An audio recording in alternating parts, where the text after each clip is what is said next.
Hello বন্ধুরা, এটা হলো আমাদের এবছরের শেষ তরমুজ। বাবা বলো এটা কি? হ্যাঁ, আমরা এইটাই হলো এবছরের শেষ তরমুজ খেতে বসেছি। এই যে মধু, মাম্মা মধু খাচ্ছে। ও বাবা কি খাচ্ছ তুমি? মধু মধু মধু খাচ্ছি আমরা। দেখো কালারটা, সৃষ্টিকর্তার কি সৃষ্টি, বাইরের কি রং আর ভিতরের কি রং, সেই স্বাদ।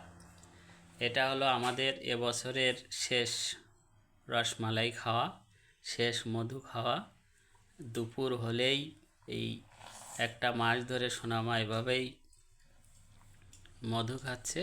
আজকে হয়তো এটা শেষ। তো শেষ তরমুজের একটা ভিডিও করে রাখলাম। এই যে দেখো, একেবারে কালারটা সেই সেই কালার। তো সবাইকে অনেক অনেক ভালোবাসা এবং শুভেচ্ছা। সবাই ভালো থেকো, সুস্থ থেকো এবং আমাদের এই তরমুজ খাওয়ার সোনামা দেখো কীভাবে খাচ্ছে।